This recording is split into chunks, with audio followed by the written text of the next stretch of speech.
কবর প্রতিদিন ডাক দিয়ে বলে আনা বাইতুদ দুধ। প্রত্যেকের কবর প্রত্যেককে ডেকে বলে, ও আল্লাহর বান্দা, জানো আমি পোকামাকড়ের ঘর, পোকামাকড়ের ঘর।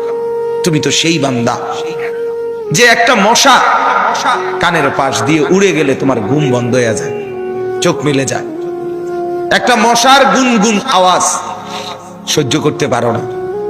একবার কয়েল, একবার অ্যারোসোল, একবার মশারি, এরপরও তুমি চাও যে একটা মশাও যেন আমার কানের কাছে গুনগুন না করে। তো 5 ঘন্টার ঘুমের জন্য, 6 ঘন্টার ঘুমের জন্য বান্দা এই যত্ন নিলা, অনন্তকাল কিংবা বছরের পর বছর কবরের যে ঘুম দিবা, পড়ে থাকবা সেই ঘরে, পোকা মাকড়ের ঘর, সেই ঘরে তুমি ঘুমাইবা কেমনে, থাকবা?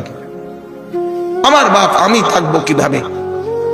আমি থাকবো কিভাবে বলে? ভাবেন, আমিও ভাবি, আপনিও ভাবেন। উসিকুম ওয়া ইয়া, আপনাকেও বলছি, আমাকেও বলছি। এই এখন ঘরে গেলে আমরা সবাই ল্যাপ আর কম্বলের নিচেই তো শুয়ে যাব বাপ।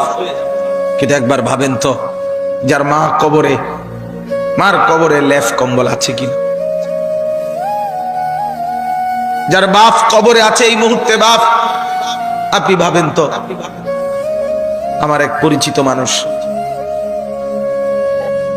একতলা বাড়ি করছে ঢাকা, 4.5 কোটি টাকা খরচ করে, শুধু একতলার মধ্যে খরচ করছে।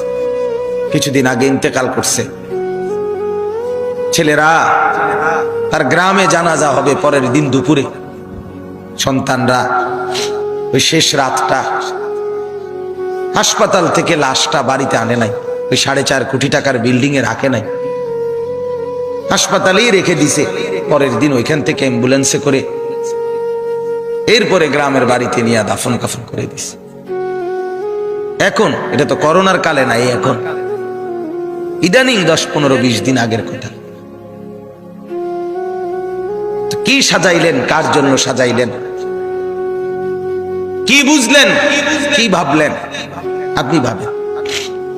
এজন্য কবর প্রতিদিন বলে, বান্দা তুমি কেমনে থাকবা?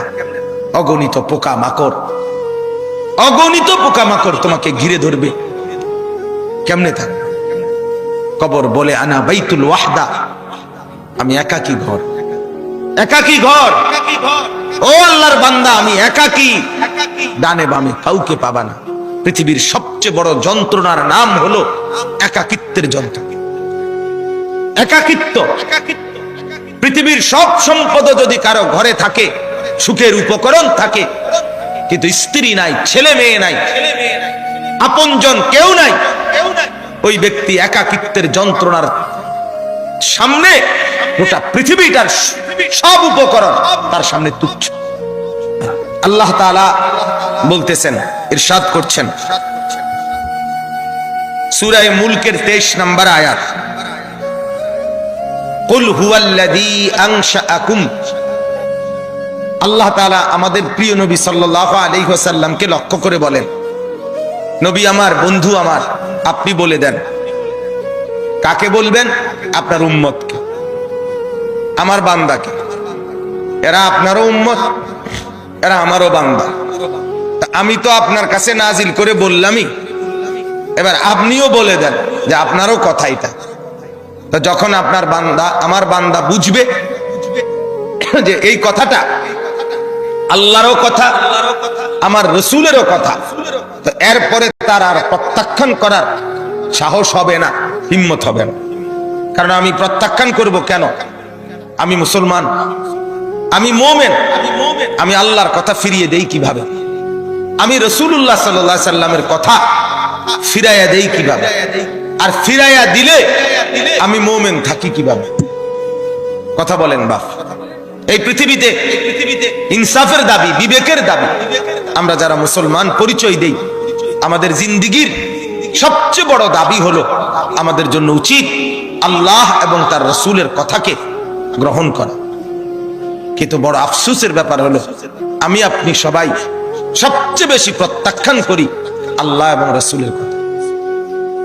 সামান্য থেকে সামান্য ব্যক্তির কথাও এক ডাক্তার বলে দিছে বাঁচতে হলে আর কোনোদিন মিষ্টি খাওয়া যাবে না, 30 বছরের জন্য মিষ্টি খাওয়া ছেড়ে দিছে।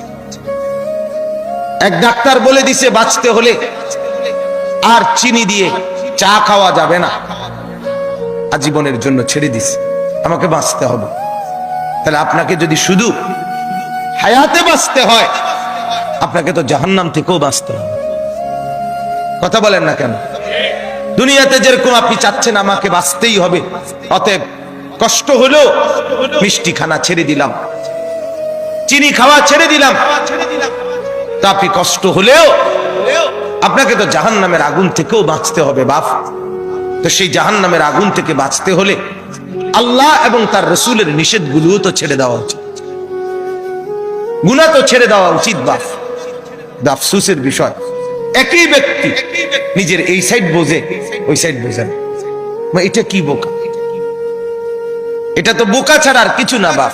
আল্লাহ তাআলা বলেন, বান্দা তোমরা তো ভালোই বুঝেছ দুনিয়ার জীবনের উপরের অংশ, কিন্তু তোমরা ভুলে তো গেছো তোমাদের আখিরাত।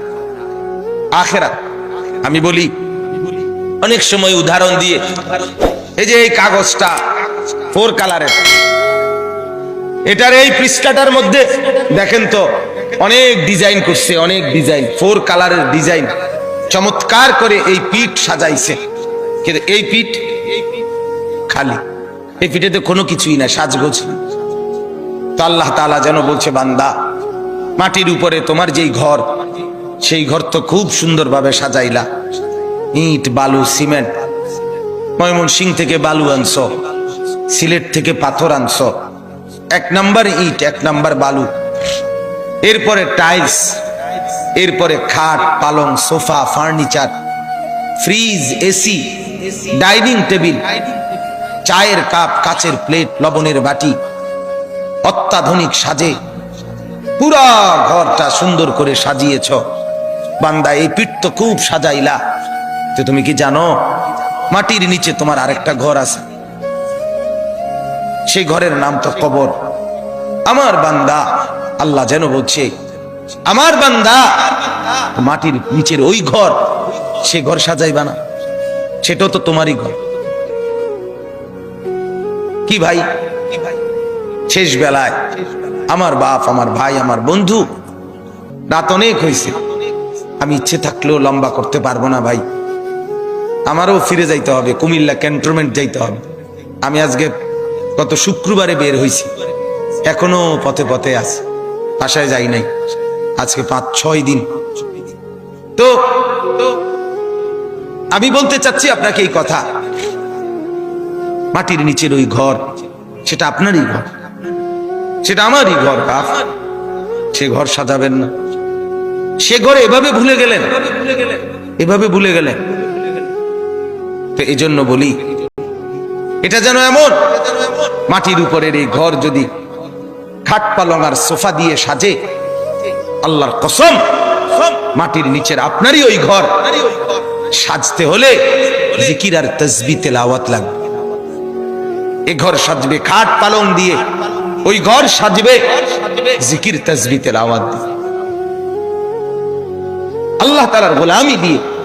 প্রতিটা সেজদা ওই ঘর সাজিয়ে দেবে, প্রতিটা জিকির ওই ঘর সাজিয়ে দেবে, প্রত্যেকটা বন্দেগী আপনার কবরের ঘর সাজিয়ে দেবে। কবর প্রতিদিন ডাক দিয়ে বলে, আনা বাইতুদ দুধ। প্রত্যেকের কবর প্রত্যেককে ডেকে বলে, ও আল্লাহর বান্দা জানো আমি পোকামাকড়ের ঘর, পোকামাকড়ের ঘর।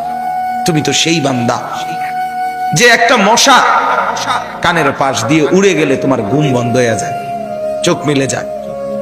একটা মশার গুনগুন আওয়াজ সহ্য করতে পারো না, একবার কয়েল, একবার অ্যারোসোল, একবার মশারি, এরপরেও তুমি চাও যে একটা মশাও যেন আমার কানের কাছে গুনগুন না করে।